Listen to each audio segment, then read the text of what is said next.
This week on RSBANDB Update, Fort Forinthry arrives, and we question if it's the beginning of a construction rework. But you might ask, can you call it a rework if the XP rates don't hit the mark? We discuss XP rates, accessibility, and who ultimately the fort most benefits.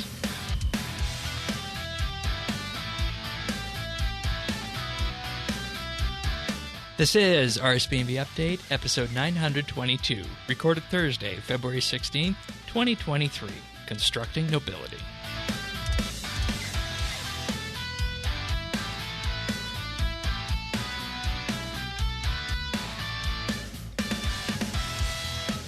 Hello, everybody, and thank you for joining us for another episode of RSBANDB Update. We're here with the new construction update this weekend, or this week, this month.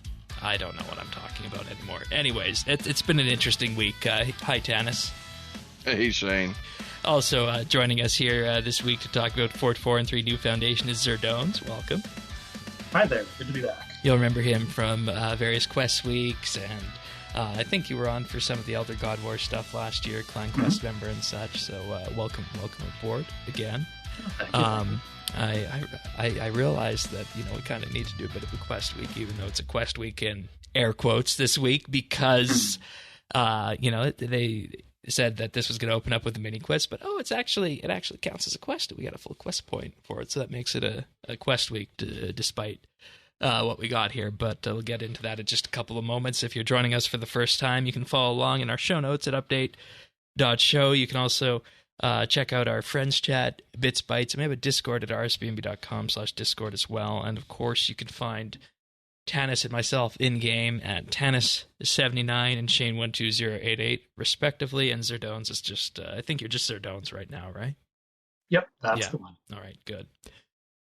Fort Forinthry New Foundations construction update, new construction training method alongside a quest. So we're going to start off with the quest, of course. You talk to the king, and you go see the king and his wife in Varrock, and they're getting ready to handle all the potential incoming problems on the northern front, and the hired help they had in there was not able to do what they wanted to do. So you hear arguing and yelling inside the room, and then after that you step in after the quote unquote veteran adventurer was not able to deliver the protection that he promised. So that's where we, the player, the former World Guardian, step in, and of course the reason we just offer our services up as we do in each and every quest, right?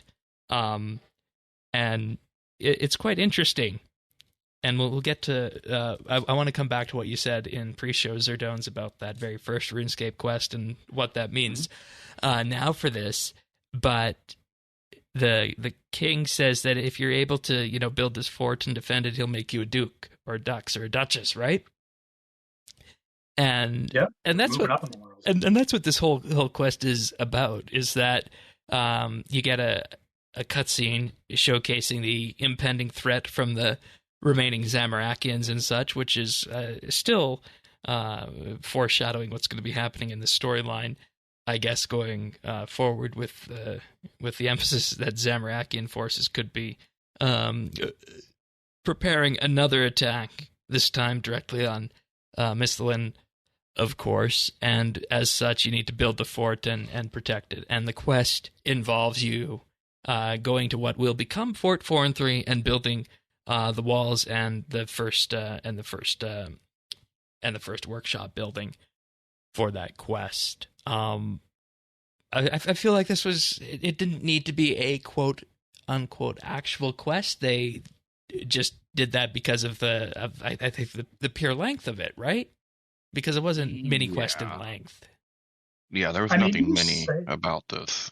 No, there's nothing mini about that. But you say that, but Majorat Memories is a mini quest, and that quest is essentially gain 200,000 divination XP. Yeah. All right, that's fair.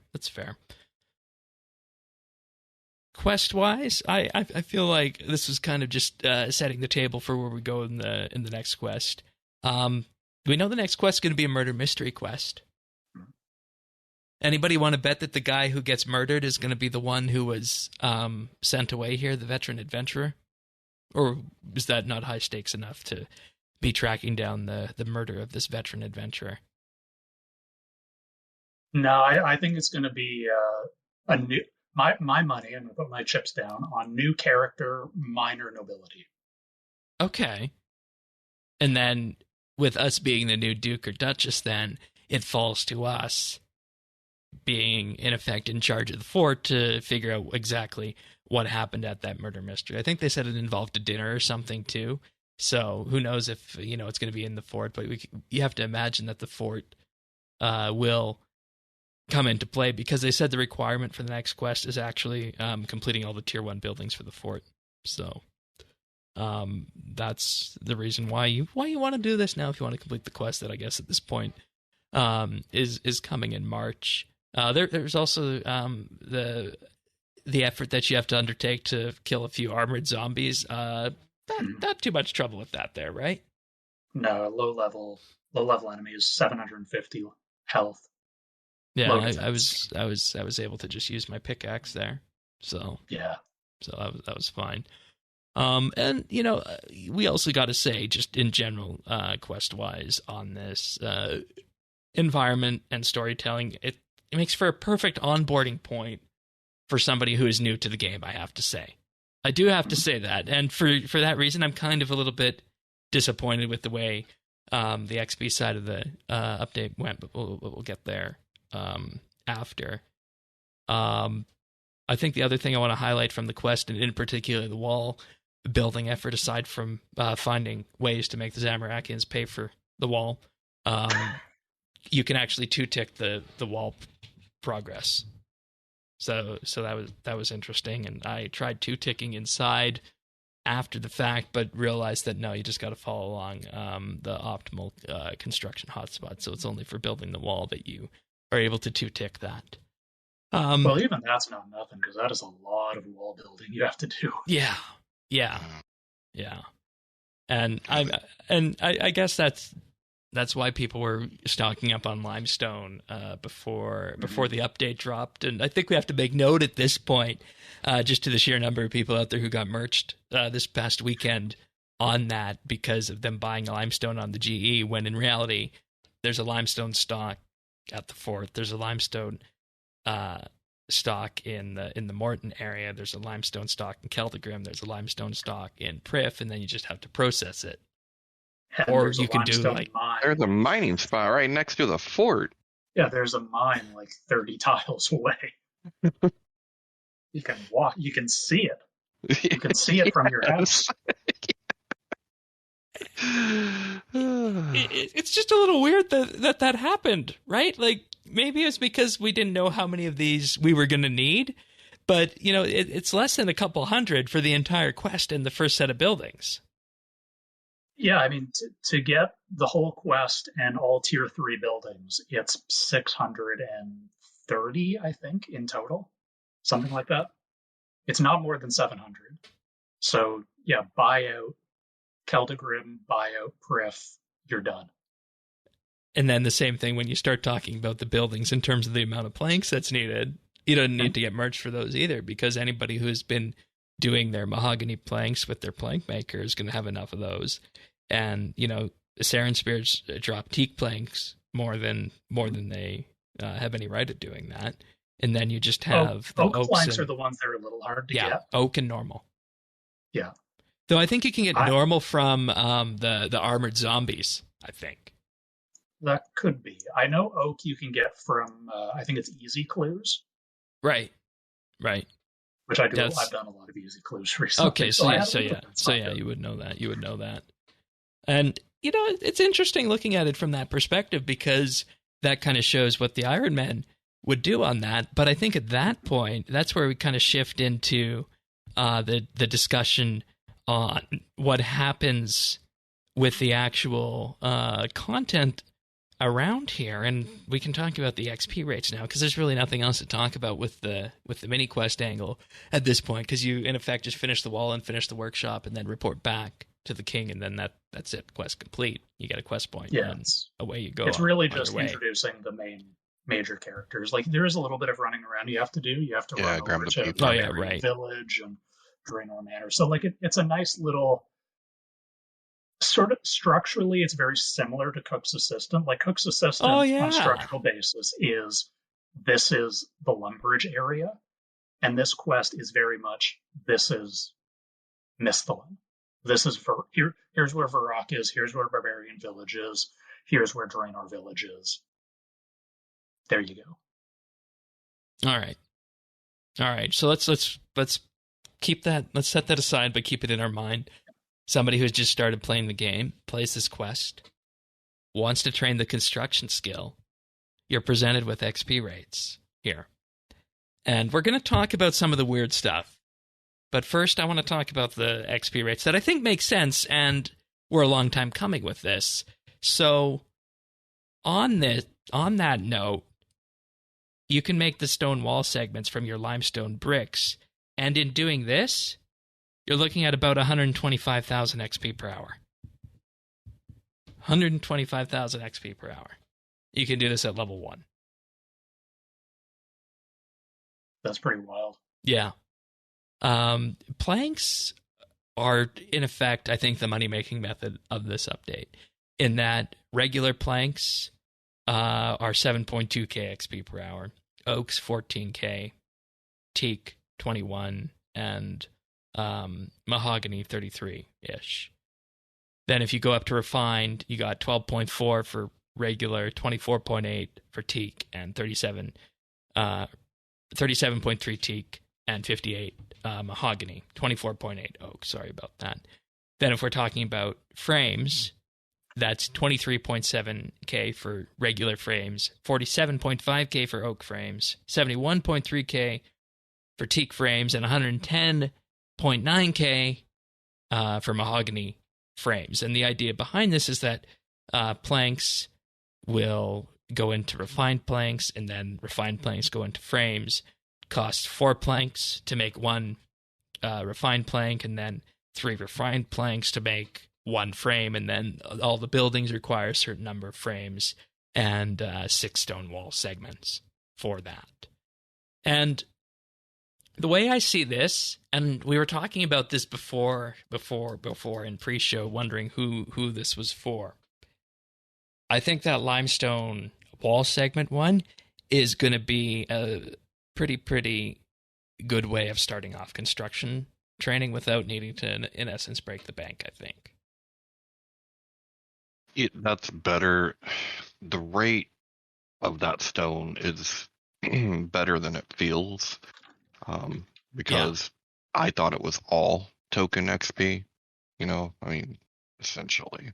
Yeah, and I mean, with this, you're looking at maybe taking yourself up to what, level 30, level 40 with this? Yeah. Ish, I think, on limestone wall.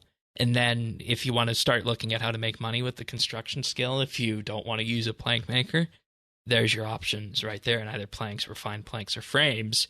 And of course, the question of how useful the refined planks and frames will be comes down to how many people will be training here at the fort, because after you build your buildings all up to tier 3, you can, of course, rebuild them for XP, and that's where the XP rates of this update become a little bit more murky, I think, in terms of where they land. And I only tested XP rates for items at level 1, 40, 80, and 99. So basically the 3 tiers of workshops and the 3rd and final tier of the command center I tested for this. All of these are with 100% perfect build and 15% boost from your workshop XP from your tier 3 workshop, because every time you level up your workshop, the first one gives you a 5% XP boost for construction in the fort, the second one 10%, third one 15%, and at level 1 that's 55k XP per hour to build level 1 workshops. With what we just talked about here with limestone, you're not going to do that to level 40. You're going to do limestone wall segments instead of tier 1 workshops. Then at level 40, you're looking anywhere between 155 and 170,000 XP per hour with the tier 2 workshop. And then for tier 3, The Tier 3 workshop at level 80, you're looking anywhere between 235 and 256 KXP an hour. Then it gets really weird with the command center, the Tier 3 command center at level 99. This was a 20-minute test extrapolated out with the rune metrics worked into it. Rune metrics with the higher XP dump says this is going to be about 250,000 XP per hour. But on the lower end, if you extrapolate it out, somewhere between 215. So what I don't get is why a Tier 3 command center at level 99 is less XP than a Tier 3 workshop at level 80. Which it shouldn't be that way, because if you look at the actual XP numbers on the wiki, it says that the command center is 36,000. But the Tier 3 town hall's 26,000. And I know how to do math. And this is... Like, I even got Rune Metrics here to double-check what I was doing, and Rune Metrics confirmed my numbers. Let me really blow your mind, Shane. So, 99, that's 19 more levels than 80, right? Last I checked. Yeah, and at least... That checks out. You know what level it takes to do the best prawn broker? 74, right? 80. Oh. But I thought the Flotsam was 73. Is it 73? I thought it was around 80. Regardless, it ain't 99. Flotsam is 73. Okay. So 70, that's even worse. That just makes my point even more. 73. Okay. I see where you're going with this. Like, and the construction training method behind this is fun. It's how you would do a construction rework, and that's where we thought we were going with this earlier in the week, but the XP is not here to back this up. No. And what I think needs to happen with this is that either buff the perfect build modifier, which is picky on its own side. We'll get into that when we talk about accessibility. Or buff the boost that the Tier 3 workshop gives you from, say, 15 to, 35, maybe 50% to make it not as good as the high-intensive Flotsam prawn brokers, but at least competitive. Well, it needs to be, so for me, it needs to be at the least, okay, if you're not going to match prawn brokers, okay, there is an argument to be made about lean forward play. Yeah. But that same argument can't be made using a portable workbench and doing AFK mahogany flat packs. That's an important distinction. And so it should at least match those levels. Because that's AFK. Just the same. In fact, it's more AFK. You don't have to follow around a perfect build sprinkle. Yeah. So, yeah, because AFK is even worse. Like less than 100% build is even worse. And it took a number of tries to get that 100% perfect build for the testing here too. So. Oh yeah, it's not easy to get. So well, I mean, it's not hard, but there's easier things to follow around in game is the point. And and that's the whole weird thing about this is that aside from the limestone processing to make the wall segments and the ability to now make our own planks, I'm left asking, who is this update for XP wise? And I mean, you could make an argument that it's the communal not having to invest so much training method because you are surrounded by, your friends and peers. And also with that, construction contracts takes a while for it to kind of spin up and, be fun and not a pain to do because you need all the upgrades for that. So I can see that, maybe it's an option aside from construction contracts at the mid-level. But if you're really going for the fast training, you're going to still do the prawn brokers. And if you're going for AFK, you might as well do the portable flat packs. because and we'll be also very clear about splitting this all apart in terms of where everything lands, because I don't think you can compare portables or even flotsams with proteins. We need to make that 100% clear, that there's a big difference between using proteins and not using proteins. And of course, people will have an issue with that, because to be the most efficient, you have to use proteins. But in reality, I would say there's still a huge chunk of the population, perhaps even a majority, that don't use proteins when they train construction and cut their own wood. I mean, it's not something you can just go and get for the most part. I think we could see quality of life updates come in for that, because the only thing a protein does that makes it different is it's stackable. Yes. Right? So we could get something that let us hold more planks or stack planks or whatever it is. Yeah, I can see that item. And I mean, even with almost that, like a plank box. Yeah, we have that, and it's almost like that. And the number of planks you can store with that at this point, I think, needs to be buffed based on this. Yeah, I agree. Mm-hmm. I agree with that. It's quite because, I mean, it's just, and maybe not. Maybe the cost of it just needs to come down, because it is pretty steep to get all the upgrades on that. But the point of this is that I don't think the three of us here were able to figure out who this update was for in terms of XP, aside from, very early construction training. So let me devil's advocate, because I agree the XP is great, but let me devil's advocate. Please do. So all the conversation we've been having up till now has been about efficiency. Yeah. What's the optimal XP per hour? Yeah. And that's that's become the dominant way to play RS. Talk about the game. Yeah. It's become the correct way to play. So my devil's advocate question: how much is fun worth? Because I think we all agree that even if the XP isn't great, this is more fun than making prawn brokers forever, or sitting in front of God forbid, sitting in front of a portable workbench on World 84, trying not to look at the chat. That's the key there. So now I realize, like, talking about fun is a weird thing to say. It's relative to a bunch too. Of veterans of this game. But if you look at this from the perspective of a new player coming in, not used to RS, not tick perfect, 4T construction training, they're going to want to see people. This is construction. Well, they're going to want to see people, but do we also want to open with, welcome to RuneScape. The best way to play is clicking one square every 5 minutes so you don't log out. Is that how we want to say is the correct way to play this game?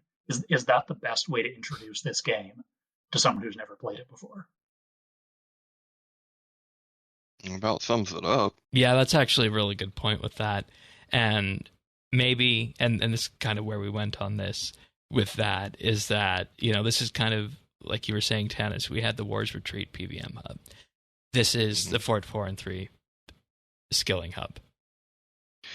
Yeah, for me, this is a tale of two updates, right? Like, I mean, it's one, but it's really two sides to it. Everything other than the XP is wonderful. It's totally well done. Love everything about it.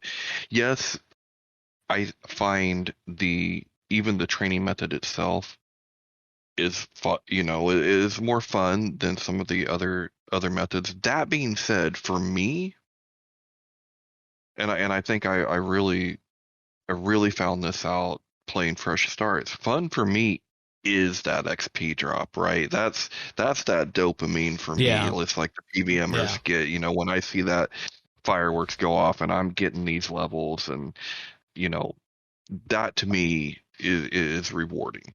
So, and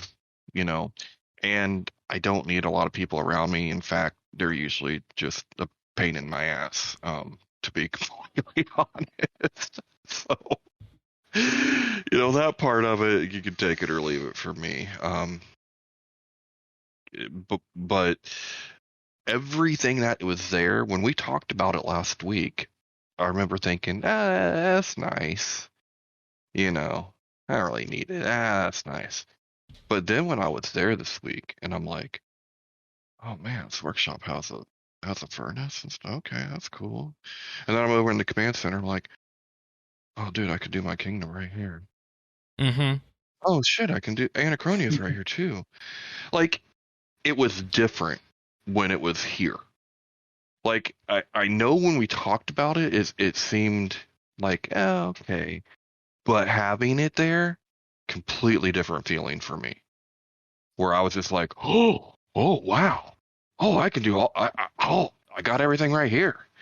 And then I was sad for just a minute because I'm like, yeah, Max Guild's definitely dead now. But or I mean, at least until we get a GE. But in my dukedom, I need a marketplace, so I need a GE here, guys. Oh, you got one in Verot that you can walk franchise. to. Or that. Walk to? What the hell is wrong with you, Shane? Or use your luck of the dwarves to teleport right there. Because we have so many teleports. Yeah, walk. But no. But you just underline the core crux of the matter here is that the effectiveness and success XP-wise of this hinges on whether or not you were hoping for it to become the new construction training method or if it's just going to be the skilling hub. And that kind of goes to what I think Zerdone said, is that it feels like this was just built as the hub to begin with, but then they added the repeatable training method on after the fact. Yeah, there's a lot of little things about it that do really sort of... I don't want to get conspiratorial about it, but it does feel a little tacked on. There's some stuff we'll get to a little bit later on the accessibility side, especially, that makes me think that. Yeah. Yeah. It's not conspiratorial if it's the simplest answer. Right? I mean, I want to give Jagex the benefit of the doubt. I know they know what they're doing. Well, they do, which is why I say, like, as an update in of itself, this is a quality update. It's a good update. I really enjoy it. But the balance is off, and it does need buffed considerably. If they want people to use it as a training method outside of those first few levels, because Prawn Broker will beat it, and this you're still providing your own planks for. Yeah. And we already went through all those numbers and whatnot, so I think we can kind of just leave it there. But it's interesting because this is you guys notice what happened here, right?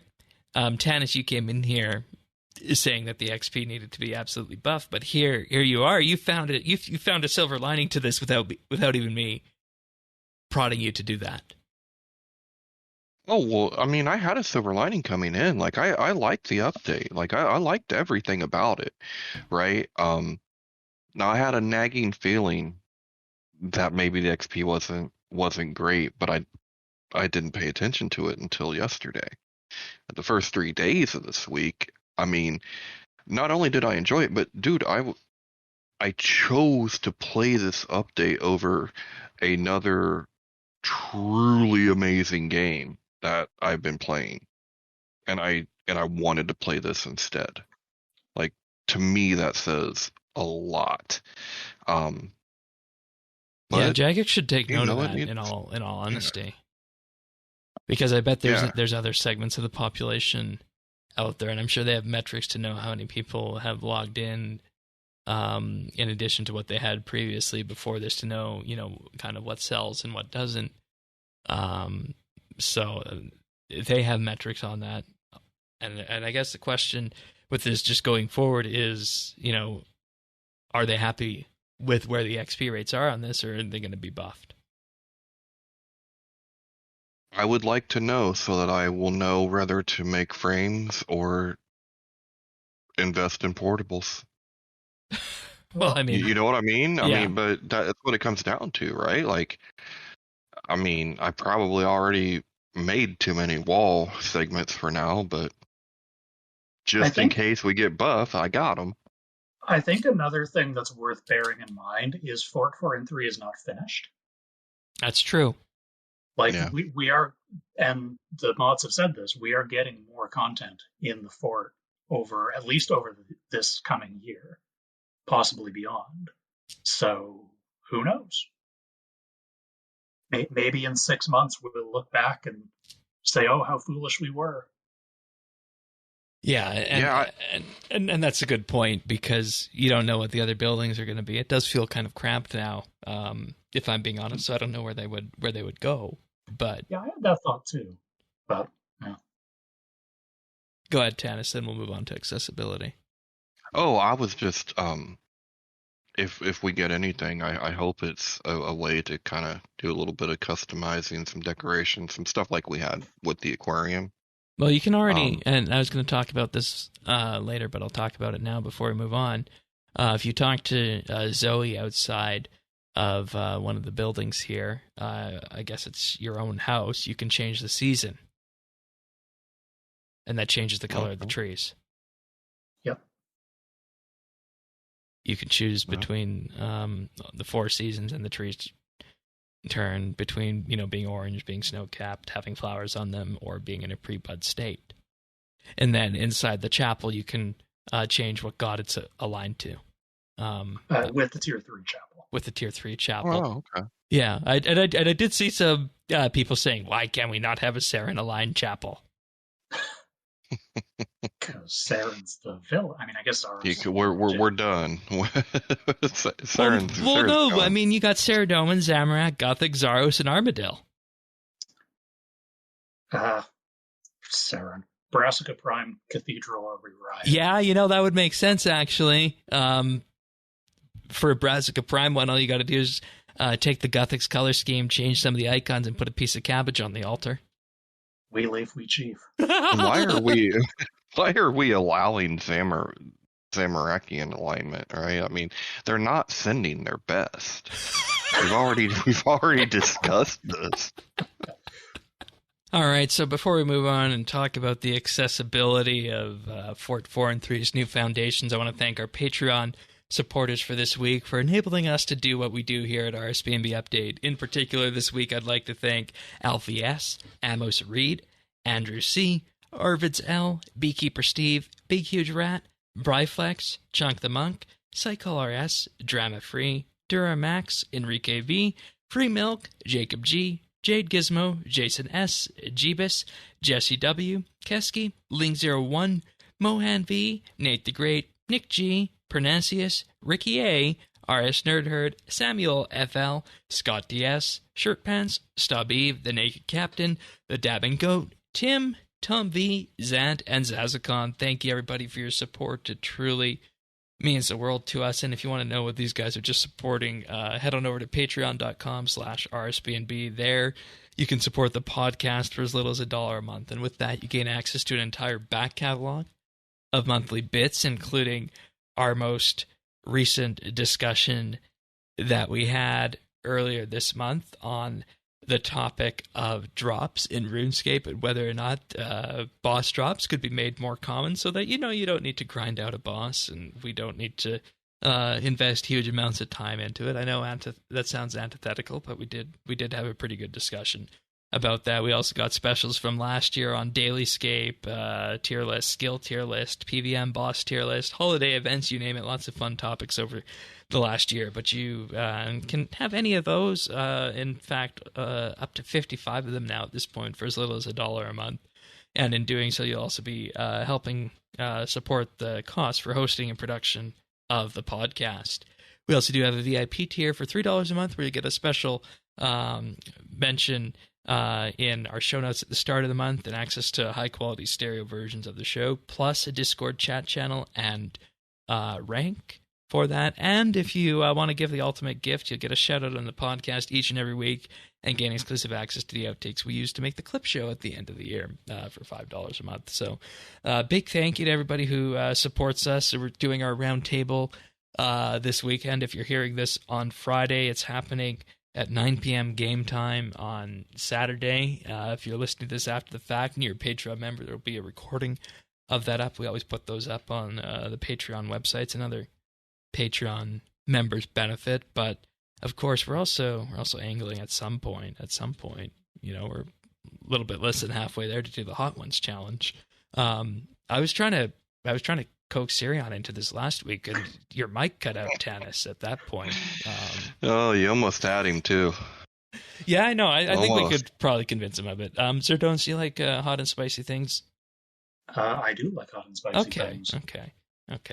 Yeah, I mean, lots of people out here in Alberta have very bland palates and don't really care for that. I'm not in that group, so I think I could handle this. Tanis says I won't be able to, but I think this would be a fun venture for RSBANDB Update to undertake at some point in the future, for people who are willing, and even for the ones who aren't willing, like Sirion and whatnot. So if you want to help us get there, or you just like the podcast, check us out at patreon.com/RSBANDB. Thanks so much, everyone. Thanks. How was it for you on day one, Tanis? That's the thing I think we have to ask before we go into the perfect build hotspot and all that. How was it for you on day one? Was challenging.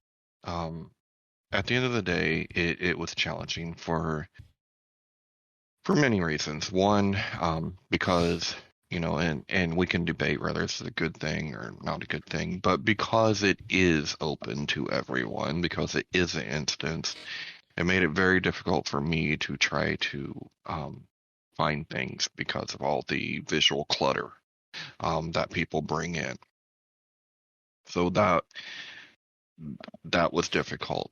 Then after finding the stuff that I needed to make the stuff that I needed, then we get into the little, I guess I call them sprinkles, because I wouldn't even call them sparkles. They're not big enough for sparkles. They're more like sprinkles, which are supposed to indicate the place that you're supposed to be building. Yeah, the optimal build hotspot. Mm-hmm.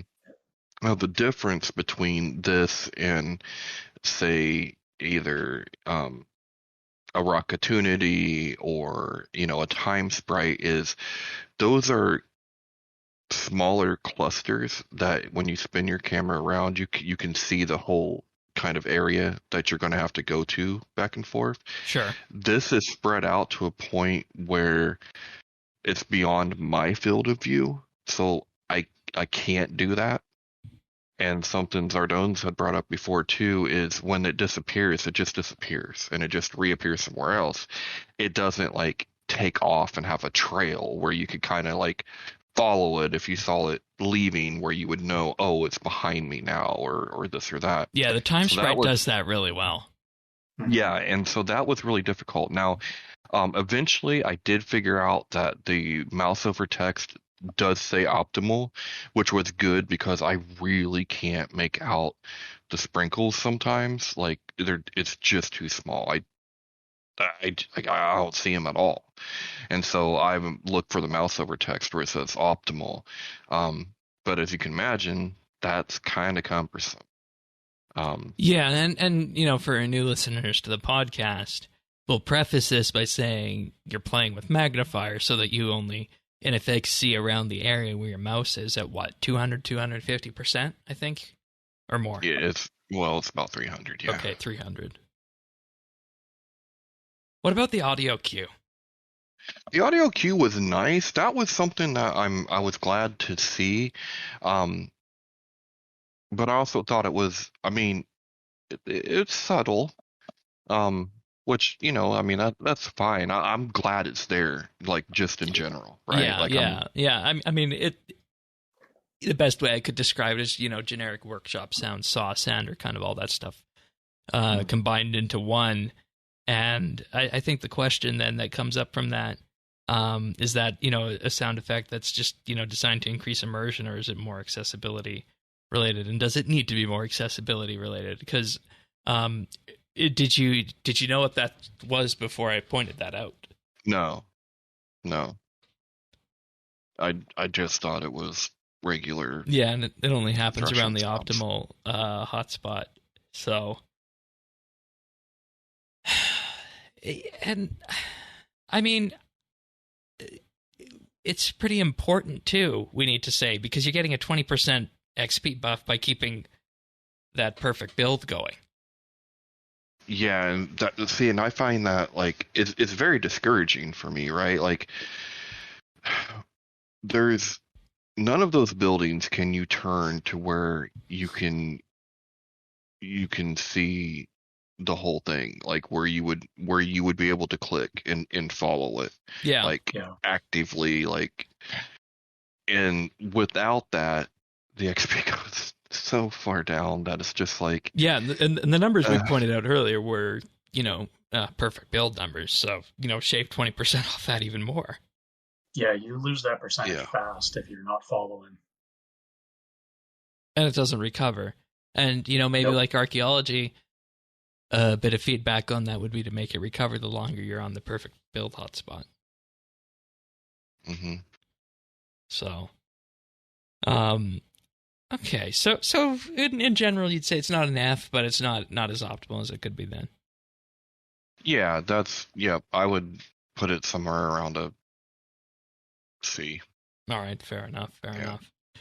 Zerdones, did you have any accessibility things that popped up in your mind, or in general with the fort system? Yeah, I mean, I agree with all of these. Like, I'm not visually impaired like Dennis is, but honestly, I was having all the same problems he mentioned. Not as severely, obviously, but I was having them too. So, yeah, I don't love it from that perspective. Don't love it. Yeah, that's fair. All right. I think that covers that then. So I did something new this week, content-wise. We did something called one of our first take videos, and this was something that went out on Tuesday. This week would have went out on Monday if not for other things that were happening. But in that video, I pointed out that, hey, this is a new piece of content. It's trying to do an add-on to the construction skill. People have said the construction skill needs so much more and, needs to move beyond the POH, and it fits in the realm of what back when RS2 first came out, they wanted to do for construction, surface world construction. This is it, finally. And under the right circumstances, this could form the basis of a construction rework. Now, I didn't go out on the video and say that this is the construction rework and this doesn't rework construction. I very clearly on the video say that no, this is not the construction rework. And I think we're even more in that definitive no, this is in a construction rework category after our discussion on XP rates. So the question I have for you guys with this is, where does this land in terms of construction rework? Foundation. Okay. I mean, to me, that's like the $1 million question, right? Because coming into this, and I mean, I guess this might have been my bad, but I thought it was going to kind of, not necessarily replace, but in effect replace the PLH, right? Yeah. I thought this would be, a hub, but also where you would train, for the most part, where you would train your construction. And given its current state, I just don't see that. I think it fits in with what Modjack has been saying is his preferred approach after having gone through the hell that was the mining and smithing rework. His preferred approach to skill reworks, which is a new training method and a top-end reward. From that standpoint, I think it's a success. There's a new way to train construction. Whether or not it's competitive with other methods is its own topic, but there is another method. And there's a reason to get construction to 99. Because before this, like, why get it's that command center? It's the command center, right? Yeah. Before this, the only reason to get to 99 are the cape and the demonic throne, I guess. And that was popular for, the first 2 or 3 weeks, and then kind of. Yeah, I mean, it was popular in 2006 when the game was more social and the player on how, like, people still had house parties and you could show off, oh, you have enough money to get to 99 construction. But 99 construction isn't special anymore. It's not a status symbol. So why get it? Now there's a reason to get it. And it was the only place you could get a lap dance. And that's not true anymore now that, well, I guess you don't get the lap dance. I was going to say now that you can sit on the benches in Falador Park. But oh, yeah, right. You were on for that episode, weren't you? Yeah. I was on. That's giving a lap dance, though. That's not I was going to say, that's giving. And when you put it in that frame, in particular with the social, house parties angle, in many ways, the social prayer training at the altar is like that, in that this is the way that you train prayer at an altar if you don't want to lose as many ashes or bones. Granted, if you still want the fastest, you're going to just get one of those powders of burial and, spam that bury or scatter option, right? And then at the same time, this one's nice. So, yeah. I mean, like how many times have people been asking for something like the command center, though, right? A miscellanea table, Anachronia table, I mean, archaeology research, ports, and then invention stuff at the workshop. I was talking to someone in the Clan Quest Discord who made the point that this is basically like they took every suggestion people were giving them for a max skilled rework and then said, here you go, Forinthry. Yeah, and you don't even need to be max. You just need 99 construction to get the best out of it. Yeah, I mean, you can get I don't even know how early you can get all of the buildings at tier 1. It's pretty low. Level 1 for the workshop, level 10 for the town hall, 20 for the chapel, and 30 for the command center. Okay, so at level 30, you basically have a max guild. And then at 99, you just have a better max guild. Yeah, because you get access to Anachronia, the research, and the miscellaneous stuff at the level 31. And it's worth noting that is further improved by adding ports success chance, Anachronia workers, and research cost for each additional tier that you go up. Yep. And can I just say that I also love how many banks we got banks everywhere. Yeah, why are there 4? Yeah, it's awesome. So you don't have to run all over the place. Like it's freaking beautiful. Okay, I understood all of them except the town hall, but I had the epiphany while we were talking. Oh, it's so if you're using the town hall as a training method, you don't have to run to the workshop to get more planks. Okay, but you still have to run to the workshop to set the blueprint. Oh yeah, that's true. Okay, well then I have no idea. That's the only one I don't get. I get all the others. Yeah, but there's nothing really in the town hall, so something has to be coming with that. Yeah, there has to be. Well, the town hall is all about the view. You guys gone up to the top? No. I only went up once to check out my bedroom. I didn't look around. Yeah, you got a nice bedroom there. We all got a nice bedroom, eh? It's plush. That's even nicer than the bedroom in our house. It's got one of those beds with the curtains on the side and whatnot. Well, better be. I'm a duke now, damn it. It better reflect my current station. But yeah, if you go up all the way up on top of the roof, you can see the Slayer Tower. You can see into the wilderness. You can see Varrock. It is a true kind of, just kind of get the lay of the land kind of thing out there. And, if there was an invasion coming, there's a definite spot here where you could set up a cannon up on the roof, or, even maybe have some snipers set up, So. Oh, you can't put cannons up. The cannons I don't know, go down there. I know. They hotfixed that. They hotfixed that this week, that there are no cannons allowed in the fort.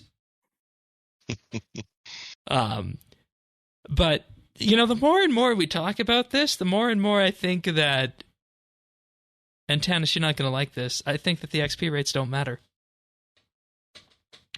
I think it was designed. I don't share that opinion. It was designed to provide that level 99 useful thing for construction and provide a training method for low to mid-level players. And it does that well.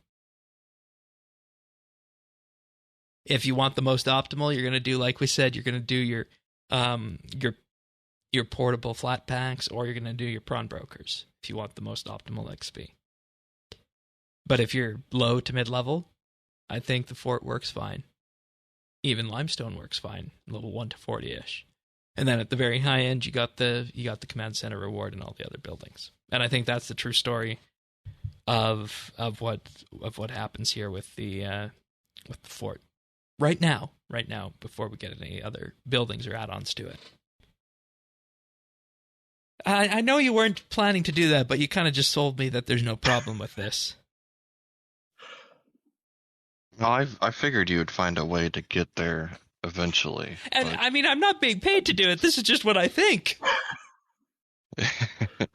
Yeah, no, I know it's what you think. But at the same time, the only time I cared about XP was when I was, going for 120 farming on Fresh Start. So, the thing for me is I want the XP rate to be good because I want to train here. I want to be here. Well, it's a good update. Well, do your portables here.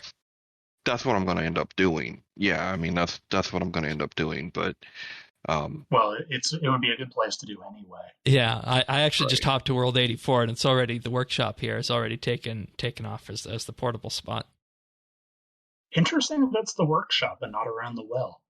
Yeah, right?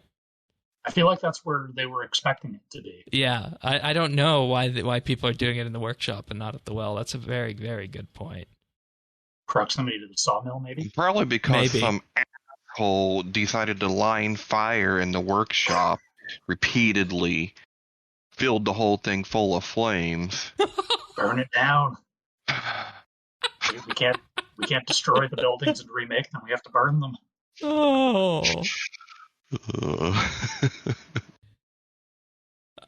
I also just want to say that actually, because of this update, in terms of when I was testing XP, I actually had to turn pulse score boosts off because there were so many of those going off that it was interrupting my XP counting.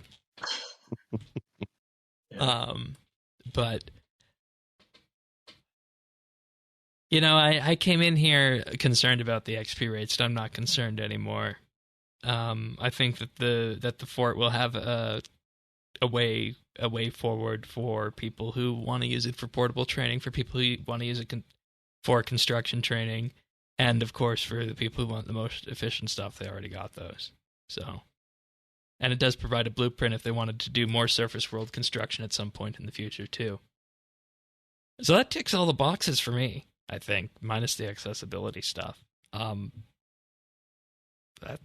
I feel like I feel better than when I came in here, so that's good. How do you guys feel? I mean, I feel about the same. Okay, but you're still concerned about the XP rates and the accessibility stuff, obviously, right? Yeah. Okay. Yeah. All right, fair enough. How about you, Zerdones? Yeah, I mean, I go back and forth. I'm mulling over in my head what you were saying about it being a low to mid-level training method. Because one of the things that I put down in my notes was I felt like it was a miss that it doesn't interact with any of our existing buffs. Or buffs QOL for stuff. For construction. Okay, so fair. Artificer's right. Yes. Scroll of Proficiency. Yeah. Master Master Constructor's Yeah. I mean, I'm not saying I need the crystal saw to still be relevant in 2023, but I feel like it's a shame. And I mean, I think the point that you're making is that if it was to be a true construction rework, all those things would have an impact on it, right? Absolutely. And I mean, again, it's not done. Maybe this will come in time, and if it does, glory hallelujah. But I mean, if it is intended to be a mid-level training method, then maybe that's okay. Because you need to be pretty high level to get a lot of that stuff. I mean, Artificer's Measure, you need 99 construction anyway, I think. Or at least 99 crafting. Constructor's outfit. And I mean, also put yourself in the idea that you make a free-to-play account and you see this fort on the edge of the border. It's obviously a members-only training method with that and a quest. And you next month you see there's a new murder mystery quest. And you see the fort. You buy membership, and then you get hooked in. And this is what construction becomes for you. Mm-hmm. Yeah. If it sells a membership, that also does something. That's true. And that's another thing I said in the first take video, is that for anybody who onboards with this is what they're going to see construction as. Yeah, well, because it's actually tutorialized. Yeah. The player on house, I don't think, is tutorialized at all. No. It's you have to go find someone. Yeah. You have to go explore. Which is, from the era that the game was when POH came out, that's how it lines up. Yeah, I mean, it's a different design philosophy. It's not a wrong one. No. And it's very much the same way that old school works in that regard as well. So, gosh, you guys, I'm conflicted. I feel like I got to give this the perfect. Well, I'm not going to give it a perfect score across the board, but better than when I came in here. The more and more we talk about it, that's the way I feel. And it's not just me going that direction. You guys are influencing me too in your own ways. So. I feel like this is one that we're going to just need to leave and stew on it and come back to it after we get more buildings and see if we were right or wrong. So I'm content to leave it there. Mm-hmm. Fair enough. All right. Well, in addition to that, we do have some patch notes this week. A small amount of patch notes, mind you. On the general side here, they tighten the restrictions on items that can be put in the Falador party room chest, so that now for an item to go into it, it must be all of the following: tradable, bankable, and possible to store in your Beast of Burden, alongside other more special checks. So what item? I love patch notes when you can just tell there's a story. Yeah. I'm wondering what item were people using to launder here that they had to put these checks in for? Yeah, I don't know. Because that is a fairly precise list of conditions on that. So I bet they can't tell us because of the bugs involved. But anyways, a number of changes to the quest list. In particular, the Elder Gods quest series has been tidied up to convert it to a linear series. And the Lore Hunter Yak Track tasks have been converted into a quest called Desperate Creatures, with a prerequisite of Desperate Measures. So if you completed the tasks and collected your rewards, the quest will automatically complete. So we have Desperate Times, Desperate Measures, and Desperate Creatures. That's neat. And I mean, obviously, you don't get a quest point for it, but it marks the journal. Also, the mini quests, these mini quests have now been converted into short quests with journals, and they will not award quest points or treasure hunter keys. And these include the Sins of the Father, Raksha the Shadow Colossus, the Vault of Shadows, Battle of the Monolith, Eye of Het Part 1 and 2, Aftermath, and now, as Anadra's quest requires the completion of Desperate Creatures, Raksha the Shadow Colossus, the Vault of Shadows, and Battle of the Monolith also now requires the completion of Azanadra's quest. So kind of just re-tidying up the, I guess, pathing a player could take in the Elder God Wars storyline. Yeah, it basically converts all the mini quests into quests. Which, I mean, I think the biggest problem with mini quests, especially some of these more involved ones, is they don't have that quest journal. So if you're not playing them with a guide, or you're not playing them all the way through, you have no idea where you were. It's very easy to get lost. Yeah, that's true. So I think that's a good change. And pour one out for Mod Shrike. Mod Shrike's last contribution. Oh, is this it? Yep. She posted this on, I think she said it on Twitter shortly before she left the company. This was how she spent her last day. Oh, wow. That's nice. Okay. I did not know that. Friend of the show, Mod Shrike. Wonderful. Also, ambient NPCs around the monolith, including Ali and Trindy, now only appear for the appropriate stages of Battle of the Monolith. Makes sense. Fair. City of Sintistan now requires Battle of the Monolith. And Extinction now only requires Eye of Het Part 2 and Sins of the Father. Okay. And there's the patch notes for the week, everyone. Interesting to get quest patch notes like this on the week we get the content drop for Fort 4 and 3. And with that, I think we can move on to our achievements of the week. Bit of a shorter show this week, but it was a good discussion on Fort 4 and 3 nonetheless. So this week, for achievements, we have first up Terry Dax with 99 construction on the 15th, Samurai Jack with 120 rune crafting on the 14th, and Dat Engineer with 120 woodcutting on February 13th. Also on February 13th, Pony Picker with 120 agility. On February 12th, God Shaman with 99 dungeoneering. And on February 10th, NXDE 99 fishing. All right. Then moving on, we have Such XP Waste with 99 ranged on the 10th. And Worst Tasker with 99 thieving also on the 10th. Congrats, guys. Well done. As we always say around this time of year, calm before the storm, right before double XP happens. That's right. Oh, yeah. Everyone's saving up. Yeah, keeping their shots ready to go and whatnot. But we're going to do pick of the week before what we've been up to. Zerdones, you got a book for us. And take us through this from the beginning. Okay, so I have a book. I'm going to tell you who really shot JFK. So for our I'll do a quick primer for international listeners who may not be familiar. JFK, John F. Kennedy, President of the United States in the 1960s. He was very famously assassinated during a parade in Dallas, Texas. There's a lot of odd stuff about his assassination that has made it a staple of conspiracy theories for literally ever since.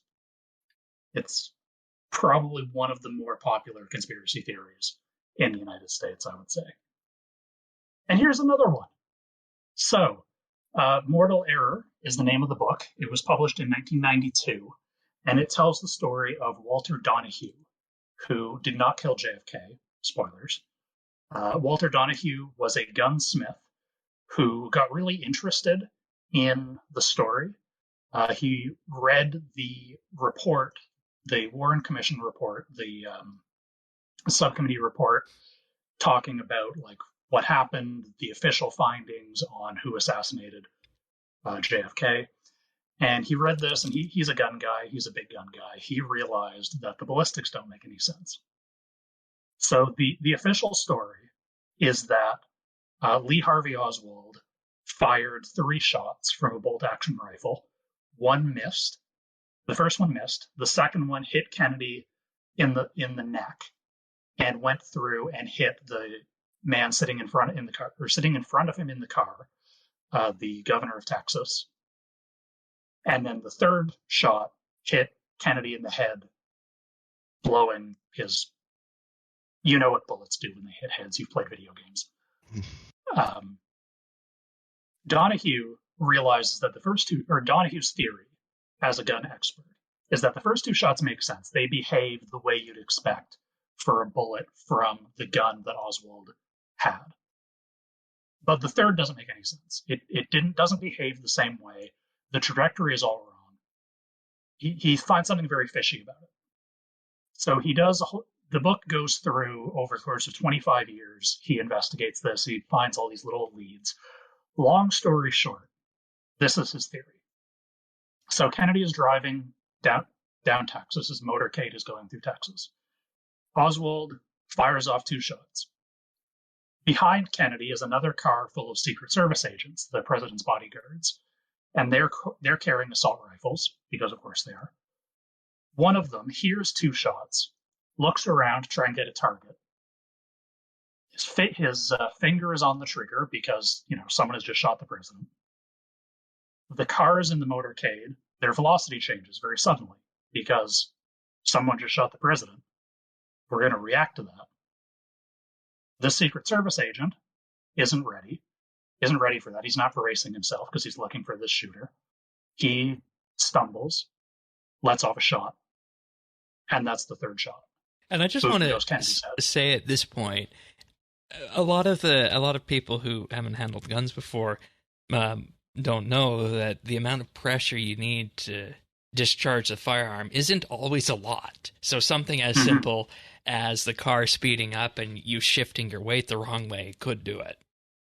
Well, and that's part of what this book sort of lays out. Like, it's tempting to say, oh, he was shot by Secret Service agent. Conspiracy, LBJ did it. But no, like, it's entirely plausible that it was just an accident. That happens. And that sort of gets to why this was my pick of the week, because, like, honestly, I'm not really into JFK conspiracy theories. I'm not really into conspiracy theories in general. I don't know if this theory makes sense. I don't know if it's true. I don't think it really matters. All the people who were involved are dead anyway. It was 60 years ago. But I love this story because it's kind of the anti-conspiracy theory. Because conspiracy theories generally are all about order unto chaos. It's the idea that even if we don't like what's happening, it's okay because someone's in charge. And that's very sort of psychologically comforting. Even the bad things that are happening to us happen because someone made them that way. But this theory, which I think is a much more mature way to look at the world, is no, sometimes you just trip and kill the president. Sometimes you just miss your bean and kill the president. And at that point, you wouldn't want to admit that. Oh, no, absolutely not. And that's where this book goes further than that, is like, there's a lot of weird stuff about the Kennedy assassination. Like, Kennedy's brain has been missing and is missing to this day. Like, it went missing in the 60s and we never found it. The theory is that all of this cover-up happened because this one Secret Service agent accidentally killed the president, who, by the way, probably would have been a vegetable anyway because the second shot pierced his spinal cord. Yeah. So, like, really, LBJ would have been president regardless. Yeah, and Kennedy would have not been in a good life, but not as we know it, Jim. So, like, it doesn't make sense to throw this guy under the bus. Let's just, it's okay. We'll cover it up for him. He'll be fine. And the thing that this points out is that sometimes the most boring explanation is the way to go on this. And where I draw the parallel is with the objects that were just shot down recently. One of them was proven to be a balloon from a club in Illinois. Yep. There's a famous quote: "Never attribute to malice what can be adequately explained with stupidity." Yeah. Or in this case, carelessness and random chance. And I haven't gone through the book, and how detailed does it get when it comes to the discussion on the firearms and the ballistics and all that? Is it something that a gun person would enjoy? Or I'm not a gun person, so I can say my eyes kind of glaze over at a lot of that stuff. Okay. It seemed pretty detailed to me. But I mean, he's got to know what he's talking about. Yeah. Well, so it's not written by Donahue. It's written by Bonner Menninger, who is a journalist. Okay. But it is based, like Donahue did, it was a collaborative effort, so Donahue did contribute. Hey, Tanis, you're a gun person now. They let you buy one, right? No, they didn't. Oh, I thought you went back and got it. No, my brother got it for me. Okay, that'll be a story for a different day, folks. Tanis has his own story about that. Okay, but you are going to become an expert eventually, right? Eventually, yeah. All right, fair enough. Sorry, Sir Dones. Anything else on the pick? No, I think that covers it. All right, fair enough. Link can be found in the show notes at update.show. What have we been up to? Tanis, what have you been doing on RS? I've been playing Forinthry, right? Like, that's been basically taking up, what little gaming time I've had at night. And I've been playing this update. Like I said, I actually chose to play this update over playing another game that the Harry Potter game. Really am enjoying. Yeah, the Hogwarts Legacy. Just we'll talk about it another time. But yeah, I've been doing the construction update. I'm ready for double XP. We're gonna be probably doing flat packs in the workshop, and I'm currently working on my fresh start character, getting him through the Foundations quest. Nice. Very good. Nice. As for me on RS, yeah, same thing. Forinthry this week.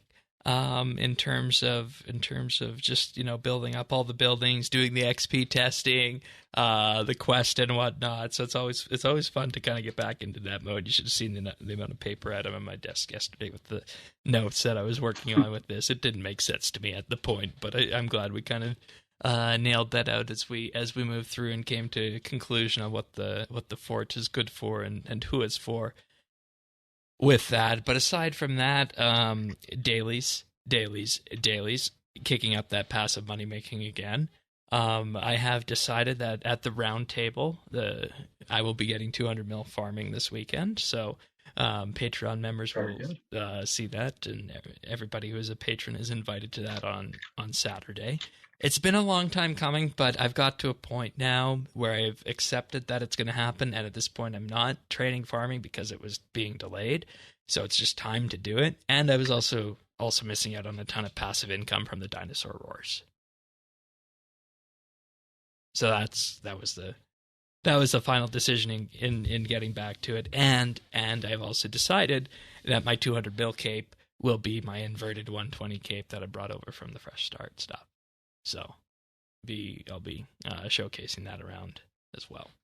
But nice. That's what I've been up to on RS. How about you, Zerdones? I have been working on the last little bits of my next major goal, which is the trimmed completionist cape. Ooh. So I am very, very close.